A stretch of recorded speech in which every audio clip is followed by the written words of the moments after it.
Bonjour Aymeric Marmora, bienvenue. Vous êtes donc le directeur exécutif du Bachelor Act. Question très générale, pourquoi vous lancez cette formation ? Très bonne question. La création de la formation, en fait, vient d'un triple constat, qui est celui qu'on vit actuellement, qui est une triple crise. Ouais. Une crise écologique, une crise sociale, mais aussi une crise quelque part citoyenne. Et derrière cette crise-là, en fait, il y a des hommes, des femmes qui s'activent tous les jours dans les entreprises, dans les collectivités, dans les associations, justement, pour pouvoir porter les transitions. Et ces hommes et ces femmes ont besoin, en fait, de compétences, ont besoin de renforts dans leurs équipes. Et une étude du cabinet Burdeo l'indique, par exemple, que 65% des managers dans le développement durable ou dans la RSE sont en manque d'effectifs. Et donc, l'idée, à travers cette formation-là, c'est vraiment de pouvoir former des jeunes talentueux, engagés, qui ont envie de prendre à bras-le-corps, finalement, ces transitions, et de pouvoir les former sur des compétences transversales pour pouvoir conduire, finalement, les transitions. Oui, on va rentrer dans le détail des formations, mais est-ce que c'est aussi une réponse à ce qu'on appelle l'éco-anxiété des moins de 25 ans ? Des moins de 25 ans, oui. Ouais. Alors, c'est aussi une réponse à l'éco-anxiété des moins de 25 ans. Je crois que c'est 50% des jeunes souffrent d'éco-anxiété. Et ils souffrent de cette éco-anxiété parce qu'ils sont en fait coupés quelque part de leur pouvoir d'agir. Ils sont dans leur cercle de préoccupation, en fait. Il y a des enjeux climatiques. Qu'est-ce que je peux faire à mon échelle ? Quelque part, la formation, l'idée, ça va être de leur montrer qu'à leur échelle, à travers finalement les 80 000 heures de leur vie professionnelle, ils vont pouvoir agir et faire bouger aussi les choses, apporter des réponses à ces enjeux. Alors, si on rentre dans le détail, quel cursus, quelle formation vous proposez ? Alors, la formation, on l'a construite vraiment sur un triptyque de compétences. L'idée, c'est que les transitions écologiques, sociales, citoyennes nécessitent à la fois des verticalités, c'est-à-dire des compétences très techniques. On va avoir besoin de biologistes, on va avoir besoin d'ingénieurs, mais on va aussi avoir besoin, en fait, de compétences beaucoup plus transversales. Ce sont des hommes et des femmes qui vont être en capacité à conduire les changements et à parler le langage de l'ingénieur, le langage du biologiste, mais aussi le langage de l'élu ou du chef d'entreprise. Et donc, on va former finalement ces jeunes à travers un triptyque. Premier, c'est comprendre la complexité des transitions. Le deuxième, c'est vraiment de pouvoir être en capacité à agir, à passer à l'action en équipe.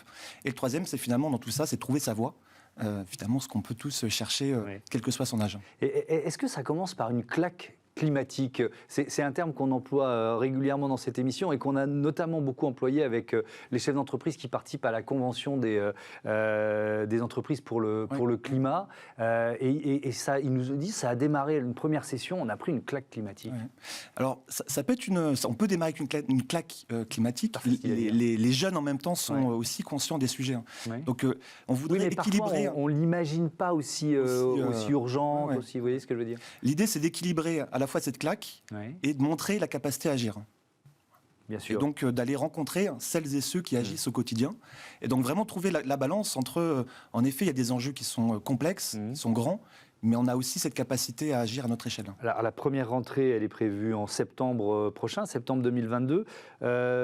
Combien d'étudiants ? Ça va vite, mais surtout, quels profs ? Est-ce qu'il y a des profs qui ont déjà appris ça et qui peuvent former à ces métiers ? Puisque ce sont des nouveaux métiers, souvent. Des nouveaux métiers, oui. On va démarrer avec une promo de 30 étudiants. L'idée sera de monter au fur et à mesure des années pour arriver à 150, 200 étudiants à l'avenir. Et les profs, en fait, l'idée de cette formation, c'est vraiment une pluridisciplinarité. Donc, l'enjeu de comprendre la complexité, ça va être de comprendre le vivant et de faire intervenir des biologistes, de faire intervenir des scientifiques. Ça va être de comprendre aussi à l'échelle des enjeux contemporains, et donc d'avoir des sociologues qui vont pouvoir intervenir. C'est de comprendre aussi la complexité à l'échelle des organisations. Et donc, d'avoir des sociologues des organisations. Et puis, à l'échelle humaine, on va avoir des philosophes, des psychologues.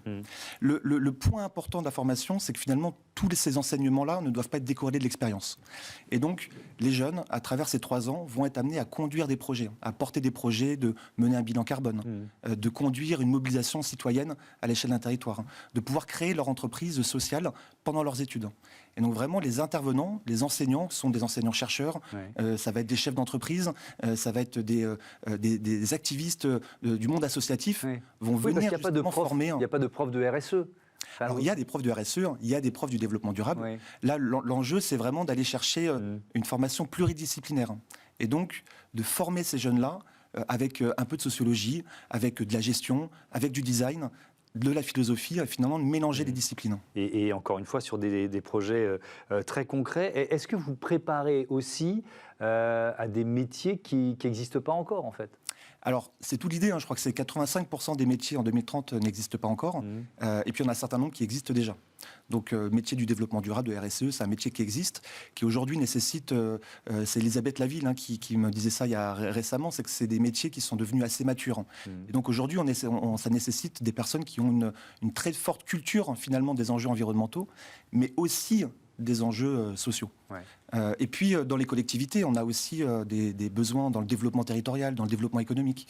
Et le secteur associatif, dans le monde de l'économie sociale et solidaire, moi, c'est là d'où je viens. Moi, je viens du terrain. J'ai créé plusieurs entreprises. J'ai dirigé Enactus, une association. Donc, je vois bien aussi les compétences dont on a besoin pour pouvoir coordonner, monter des projets. Et donc, c'est vraiment sur ces métiers-là qu'on va chercher à former les jeunes. Oui, vous avez aussi fait partie des cofondateurs de Laruche. Ça fait des années que vous êtes un habitué des rouages de l'économie sociale et solidaire. Est-ce que le regard des jeunes sur cette économie sociale et solidaire, il a changé notamment des jeunes diplômés ou des jeunes qui se destinaient à des études de commerce, par exemple? Ce secteur est assez attractif. Je pense que les jeunes aujourd'hui ont envie de concilier leur engagement professionnel avec leurs valeurs. Et ils ont envie que ça se traduise finalement dans leur quotidien. Ils ont envie d'avoir un travail utile. Et donc ce secteur-là de l'économie sociale et solidaire, forcément attire les jeunes. Mais vous voyez ce que je veux dire. Enfin bon, on parlait à des étudiants d'école de commerce il y a une dizaine d'années. L'économie sociale et solidaire, bon, c'était un peu... Ça passait au-delà de leur radar, quoi, bien en dessous des radars, quoi. Moi, j'étais un ovni quand je suis sorti de mes études. Donc, mais voilà, je pense que cette conscience finalement des enjeux actuels donne envie finalement aux jeunes. Ils ont plus nécessairement le besoin de sécurité que pouvaient avoir leurs parents. En fait, ils ont surtout un besoin de sens. Mais est-ce que le regard des patrons ou des cadres dirigeants sur l'économie sociale et solidaire, il a également changé? Alors moi, j'ai remarqué en une quinzaine d'années, il a changé. Il y a des alliances très fortes qui sont qui s'opèrent entre justement les grands groupes et les start-up sociales, les entreprises de l'ESS. Donc il y a des alliances en fait qui se font et je pense que derrière cette formation du baccalauréat, c'est aussi cette alliance-là. On a à la fois l'ESSEC, qui est une école de business, et on a l'université, Cergy Paris Université, qui est une université publique. Et donc on a une alliance publique-privée pour porter une formation dédiée aux transitions. Justement, c'était imaginable ça il y a 5 ans? Une telle association? Oui, et puis je pense aujourd'hui encore. C'est aussi ce qui fait la particularité. C'est novateur de créer ça? Vraiment de co-porter une formation. Donc c'est vraiment porté par les deux institutions. Je pense que c'est novateur, mais c'est aussi cohérence avec cette alliance qu'il peut y avoir entre l'ESSEC et CY depuis 2017. Donc finalement, c'est plutôt une continuité pour ces deux établissements. Mais ça paraissait inimaginable en effet il y a 5 ans. Vous l'avez évoqué en tout début d'interview, mais je voudrais y revenir. La demande finalement de professionnels de la transition écologique, sociétale, elle est en train d'exploser? Alors moi je crois qu'elle explose et les chiffres le montrent, l'étude de Burdeo le montre. Je discutais avec Brune Poisson, qui est la directrice du développement durable d'Accor aussi, qui cherche à renforcer ses équipes avec justement des personnes qui ont une vision à 360 des sujets. Il ne s'agit pas d'avoir que des experts de l'environnement ou que des experts des enjeux sociétaux, mais d'avoir vraiment une compréhension un peu transverse de tout ça. Une entreprise de social et solidaire, jusqu'où elle peut grandir? Vous voyez ce que je veux dire? Parce que est-ce qu'elle peut devenir européenne, voire je sais pas, mondiale, et garder ses principes et pas se perdre finalement? Est-ce qu'on peut grandir sans perdre son âme? C'est une bonne question. Alors on a quelques fleurons de l'ESS en France. Je pense à Vitamité, je pense au groupe SOS, qui sont des entreprises qui s'exportent et qui se développent à l'international.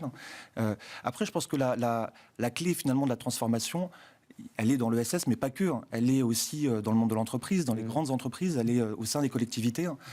Et donc, je pense que chacun à son échelle, dans ces organisations, vont nécessiter justement de les transformer, de changer les paradigmes, et puis de mieux prendre en compte finalement les critères environnementaux et sociaux. Vous avez déjà commencé à recruter des étudiants pour la rentrée prochaine? Et on commence à rencontrer les premiers avec des belles surprises. L'idée de cette formation, c'est aussi donner sa chance à des jeunes qui, du coup, ont fait un pas de côté. Donc, ont leurs résultats scolaires, ils sont en terminale, générale ou technologique. Ils ont des notes, plutôt des bonnes notes, mais ils peuvent être excellents, mais pas que. L'idée, c'est que ce sont des jeunes qui ont déjà marqué un engagement à côté, qui ont pris des responsabilités, que ça soit dans leur lycée, que ça soit dans leur quartier, que ça soit finalement peut-être dans leur famille aussi, et qui ont justement développé un certain leadership. Et c'est vraiment pour ces jeunes-là que la formation s'adresse. Merci Aymeric Marmora, bientôt sur Bismart. On passe à notre débat et dans ce Smart Impact, je vous propose un gros plan sur les vins de Bordeaux.